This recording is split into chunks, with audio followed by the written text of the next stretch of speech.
Saya kan pernah menjadi penasehat lembaga amil zakat PLN dulu di Cut Mutia itu. Ya, itu anak-anaknya PLN itu disekolahkan, kan didatangkan, saya tuh mereka didatangkan. Ini Ustaz sudah sampai kuliah, ini sudah bekerja alhamdulillah gitu. Jadi PLN itu totalitas membantu anak yatimnya itu sampai mereka kuliah, bahkan ada yang sampai sudah bekerja. Itu. Ya begitu sih memang idealnya. Idealnya begitu kalau sanggup ya. Kalau nggak sanggup ya semampunya. Itu seperti itu. Wallahu a'lam bishawab. Itu baru namanya kafil itu namanya. Kafil itu menanggung. Kita itu memang kalau sendiri berat barangkali. Kalau bareng-bareng kan kayak tadi bukan mengkoleksi orang-orang. Taruhlah misalnya ada 100 orang. Ada 100 orang. Per orang 10.000 aja. Berapa berarti? Berapa? Sejuta. Berapa? Sejuta. Dari 10.000 sejuta kan? Sejuta. Satu anak yatim bisa keangkat itu insyaallah. Dengan tingkat, apalagi sekolah negeri yang notabene tidak bayar, hanya kita biayai keperluan yang gak seragam sama apanya misalnya. Nanti begitu selesai dari SD, kita syaratkan untuk misalnya masuk pesantren misalnya. Kalau dulu saya punya jamaah itu orang Indosat. Saat itu Indosat masih jaya-jayanya saat itu. Sebelum dijual oleh Megawati ya. Saat itu masih jaya-jayanya. Orang kaya lah itu. Saat itu ya. Saya termasuk yang didatangkan sebagai guru untuk membina duafa dan yatim yang beliau santuni. Jadi beliau santuni banyak duafa dan anak yatim, tapi dengan syarat harus ngaji. Ya, di rumahnya dibuka pengajian, harus ngaji. Jadi kalau masih terus ngaji ya dibiayai. Kalau nggak mau ngaji ya terserah sih kalau itu kembali pada. Saya lupa namanya saya. Lupa ya sudah lama itu. Wong Indosat zaman sebelum dijual Megawati itu. Ya siapa Bu lali? Ibu lali lah.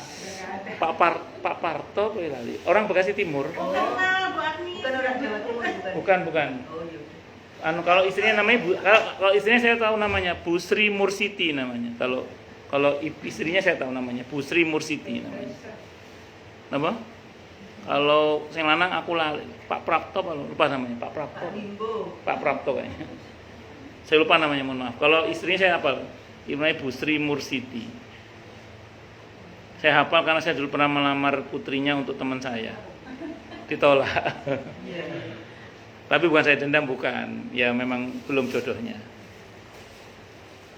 Monggo yang lain silakan. Bu Dini. Saya mau tanya kan ini pernah dengar katanya saya ingin kejelasan itu hadis atau hadisnya di mana yang penerima pajak tempatnya neraka. Itu tuh apa? Bagaimana penerapannya? Yang mengambil pajak dan ya. Gimana penerima pajak? Pemungut pajak atau tempatnya di neraka itu kan Ustaz. Udah gitu kalau seperti itu bagaimana gitu kan negara itu butuh data gitu lah istilahnya. Udah gitu banyak akhirnya orang-orang muslim itu tidak mau misalnya berurusan dengan pajak, akhirnya dikuasai oleh orang-orang kafir atau orang-orang yang tidak benar gitu. Seperti halnya misalnya hukum, banyak orang udahlah jangan kuliah di fakultas hukum, nanti jadi hakim. Nah akhirnya banyak kejadian hakim dikuasai oleh orang-orang yang jahat gitu. Nah itu gimana Pak Ustaz? Baik. Karena ini masalah pajak, jadi omongan saya disensor ya. Pakai bahasa ini. Iya, disensor ya. Jadi baik saja. Ini. Ya kalau kita ngomong hukum asalnya dalam Islam, memang dilarang negara mengambil pajak dari kaum muslimin. Saya ulang ya, kalau kita ngomong hukum Islam ya, Jadi negara itu dilarang mengambil pajak dari kaum muslimin. Tunggu dulu, ini saya ngomong hukum dasar dulu, Tapi diperkenankan mengambil pajak dari orang-orang di luar Islam, namanya jizyah. Kenapa? Karena muslimin kan sudah ada kewajiban zakat. Ya. Sementara kan kalau orang di luar Islam itu, kalau tinggal di negara Islam, dia memang dijamin keamanannya dengan membayar pajak atau jizyah itu. Itu dulu ya, Pak, hukum dasar dulu, hukum dasarnya. Sekarang kita ngomong dinamika. Nah, kita kan tinggal di negara yang notabene memberlakukan pajak bagi warganya, muslim ataupun non muslim. Secara umum, ya kita kalau tidak mentaati pasti punya konsekuensi kan. Ya, konsekuensinya macam-macam lah. Ya sudah, bismillah taati aja. Pertanyaannya menarik. Kalau yang bekerja di dalamnya bagaimana? Oke, ulama berbeda pendapat, tapi di antara pendapat yang mungkin seperti yang senada seperti yang Ibu sampaikan tadi itu adalah begini. Jadi memang muslimin harus ada yang di dalam. Muslim yang baik harus ada di dalam. Karena kalau tidak, betul kata Ibu, kata sebagian ulama mengatakan khawatir nanti dikuasai orang-orang yang tidak baik. Sehingga mohon maaf, bisa jadi kemarin kenapa sampai ada keputusan di DPR sehingga mencekek naik itu kan maaf bisa jadi karena ulah orang-orang yang tidak baik itu kan. Nah, terlepas dari siapa itu ya, maksud saya nggak ngomong siapa lah. Nah, tapi yang pasti bisa jadi karena itu kan. Nah, makanya harus ada orang-orang baik di dalam itu, terutama pemegang-pemegang kebijakan di bidang itu, supaya kemudian ya tidak nyengkek tadi itu, gitu lah Bu. Jadi itu saya sepakat dengan jawaban Ibu tadi. Sehingga untuk orang-orang seperti ini bagaimana statusnya? Kan ini kita dipaksa oleh sistemnya. Dipaksa oleh sistem itu namanya mukroh. Mukroh itu dipaksa. Yang saya tahu dalam fikih Islam, keadaan yang memaksa atau dipaksa itu menjadikan sesuatu itu dimaafkan. Sehingga kalau Ibu baca fatwa beberapa para ulama berkaitan masalah ini, ya gaji mereka halal sebenarnya. Ya nggak ada masalah. Yang penting dia ya dalam kondisi di mana dia memang sengaja masuk itu dalam rangka supaya kemudian orang itu sistemnya tidak nyekek gitu lah istilahnya. Sambil contoh gini misalnya.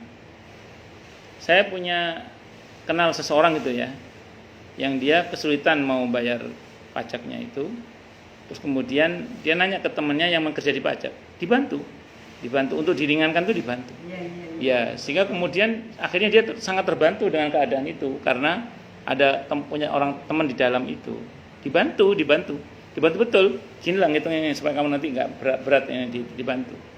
Itu enak kalau kita punya orang dalam. Makanya konsultan pajak itu, kalau kata Ustadz Irwandi Tarmizi yang notabene sangat keras dalam hal ini, itu mengatakan untuk konsultan pajak itu halal. Itu malah bagus kata beliau, karena membantu orang diringankan dalam masalah pajak itu. Nggih. Orang tuh soleh banget gitu. Soleh namanya masa sih rasanya tidak adil gitu kalau dia sebut ahli neraka gitu loh, istilah orang yang baik gitu, yang soleh, agamanya bagus gitu. Justru kalau perlu orang soleh itu harus pegang kebijakan di bidang pajak itu supaya dia bisa mempengaruhi kebijakan yang sifatnya tidak menekan itu seperti itu. Saya kira itu Bu. Tapi yang berpendapat keras pun juga ada. Ya. Baik. Yang lain silakan kalau ada. Bu. Seperti sebagian dari kesimpulan orang menilai pegawai lah. Iya. Iya, makan uang jadi banyak ya kita jangan. Ya. Sampun? Jawabannya sama sebenarnya. Iya, jadi gini, jawabannya sama. Bea cukai, pajak, bank itu jawabannya sama. Jadi yang ketat, yang Ustadz yang ketat itu jawabannya sederhana. Ma yatawalladu minal haram fa huwa haram. Apapun yang keluar dari sesuatu yang haram maka dia haram. Apapun yang berasal dari yang haram maka dia haram. Maka gaji dari bank, bea cukai, apalagi itu pajak, karena itu dasarnya memang haram maka gajinya juga haram. Ini pendapat yang paling saklek.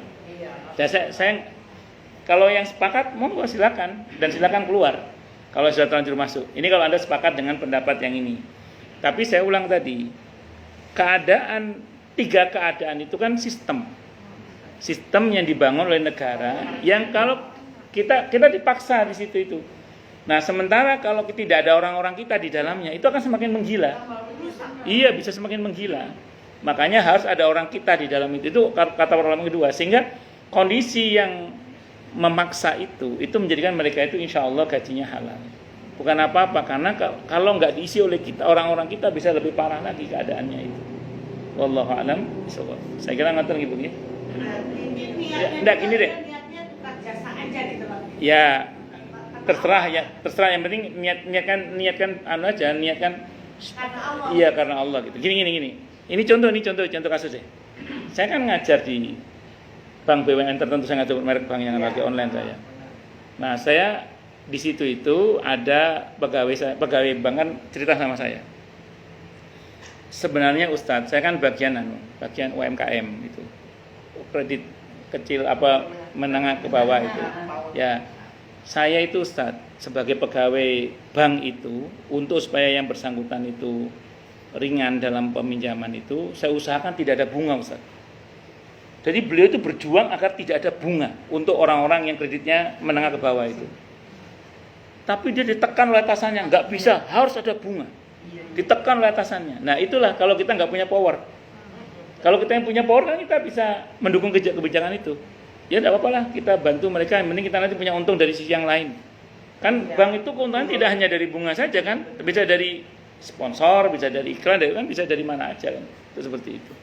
Makanya ya itu contoh kasus saja Bu. Jadi kalau mereka berada di dalam, mereka sebenarnya yang ngaji-ngaji itu punya keinginan agar bagaimana caranya agar jangan sampai ada bunga.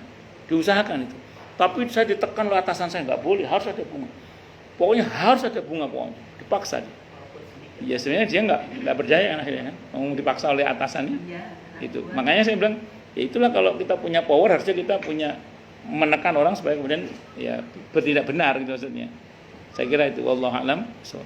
Ada orang yang sangat keras soal itu, lalu akhirnya dia keluar tanpa persiapan gitu. Akhirnya hidupnya nganggur, hidupnya semuanya jadi susah. Dia pinjam uang ke temannya, saya nggak punya uang, dan kenapa jadi begitu ya kan? Saya jawab. Fikih itu realistis, fikih itu. Di fikih itu ada rumus gini. Menghilangkan madorot itu tidak boleh dengan cara menimbulkan madorot yang baru yang lebih besar. Ya, oke, bagi dia yang mengharamkan, oke lah misalnya gaji orang kerja di bank itu haram, misalnya gaji di pajak itu haram, misalnya menurut dia ya. Terus bea cukai haram menurut dia misalnya. Sehingga bagi dia ini kan madorot, hal yang buruk, sehingga harus ditinggalkan. Oke, silakan ditinggalkan, tidak apa-apa. Tapi satu catatannya, jangan sampai meninggalkan madorot itu tidak boleh menimbulkan madorot yang baru yang lebih besar. Yang secara sunatullah tadi itu, begitu dia keluarkan akhirnya malah ngutang sana, ngutang sini, pinjam sana, pinjam sini, nggak bisa bayar, anak ya terbengkalai macam-macam. Makanya kalau menurut para ustadz yang fikih itu mengatakan begini, kalau yang saya pahami, bikin kuda-kuda terlebih dahulu, kalau udah dirasa sudah mantap, bismillah baru keluar.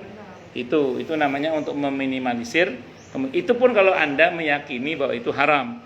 Karena ada jamaah saya juga orang BI. Nah, mungkin temannya suaminya Bu Nani Firdaus. Orang BI nanya ke saya, Ustaz, nggak berkahnya di mana sih Ustaz? Kata dia gitu. Kenapa Bu? Enggak, itu kok beberapa orang-orang Ustaz mengatakan kerja di bank itu nggak berkah. Dia bilang gitu. Ibu kenapa? Saya bilang gitu. Ustaz, suami saya alhamdulillah masya Allah Ustaz, ibadahnya bagus. Saya alhamdulillah masya Allah Ustaz, gila-gila gini kan saya ngaji Ustaz. Dia bilang gitu. Anak-anak saya Ustaz disuruh ngaji, disuruh belajar itu sholat itu dia gampang, nggak sulit. Terus masalah di mana Ustaz? Ibu yakin? Ya sudah, teruskan aja kalau yakin, dia bilang gitu.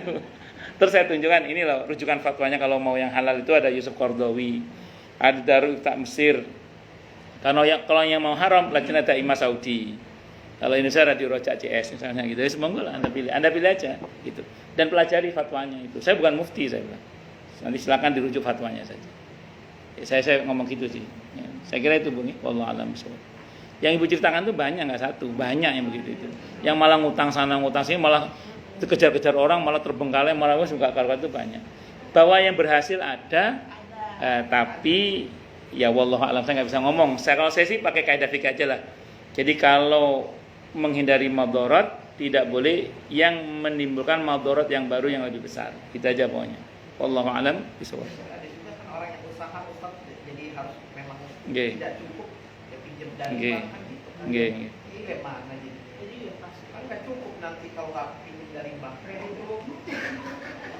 Enggak gini, kalau itu gini. Enggak, kalau nanya saya gini kalau saya. Kalau nanya saya.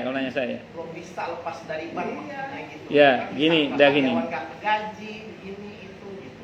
Ini rumus ya, ini rumus. Riba itu haram titik ya. Jangan tawar lagi. Riba itu apa? Haram titik, jangan tawar lagi.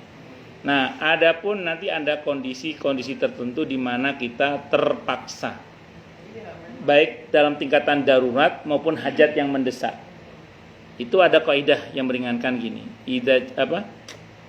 Al hajatu tanzilum manzilatat darurati fi ibahatil mahdhurah. Hajat yang mendesak itu menduduki kedudukan darurat dalam hal diperbolehkan sesuatu yang dilarang. Dalam hal diperbolehkannya sesuatu yang dilarang. Jadi aslinya itu ya hajat yang mendesak.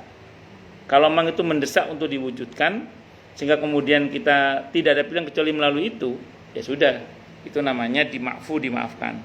Tapi kalau selagi masih ada jalan yang lain yang halal, tentu tempuh yang halal itu.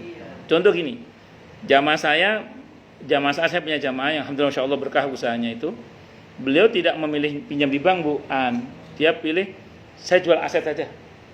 Mobilnya yang mewah-mewah itu dijual sama dia untuk modal usahanya. Karena dia komitmen tidak mau pinjam ke bank. Ya alhamdulillah masya Allah beliau barokah memang itu seperti itu. Bahwa kemudian saya ulang tadi ada yang terpaksa, oke, ini kita bicara per kasus, termasuk rumah. Oke, hajat yang mendesak ini kita bicara per kasus, ya sudahlah, saya kira itu. Wallahu a'lam bishawab. Kenapa Asmiranda? Oh. Dipelerotin sama si lakinya. Oh, naudzubillah min dzalik. ya gosip. Kirain apa? Kirain usaha. Oh enggak, ada lagi yang lain? Bukannya emang kalau istri porotin sama suaminya? Suami orang sama istri boleh. Nggih, wajib menafkahi keluarga. Termasuk nafkah lahir dan nafkah batin. Asmiranda kan murtad. Naudzubillah min dzalik. Nggih, emang naudzubillah min dzalik. Ya semoga kembali ke Islam, amin. Ada lagi atau cukup? Cukup dulu nggih, kita tutup dengan hamdalah. Alhamdulillahirabbil alamin. Semoga kajian kita bisa bermanfaat, mubarakah fi dini wa dunya wal akhirah untuk kita, keluarga kita dan seluruh umat Islam semuanya. Dan mudah-mudahan kita semua dijadikan oleh Allah sebagai orang-orang yang sukses dunia akhirat, selamat dunia akhirat, bahagia dunia akhirat, dan dipermudah urusan kita oleh Allah fi dini wa dunya wal akhirah. Semoga Allah limpahkan hidayah selalu untuk kita, semoga Allah tingkatkan selalu hidayah untuk kita, dan semoga Allah berikan hidayah untuk siapapun yang melihat kita. Subhanakallahumma bihamdika asyhadu an la ilaha illa anta astaghfiruka wa atubu ilaik. Sallallahu alaihi Muhammad wa alihi wasallam. Saya mohon maaf. Wassalamualaikum warahmatullahi wabarakatuh.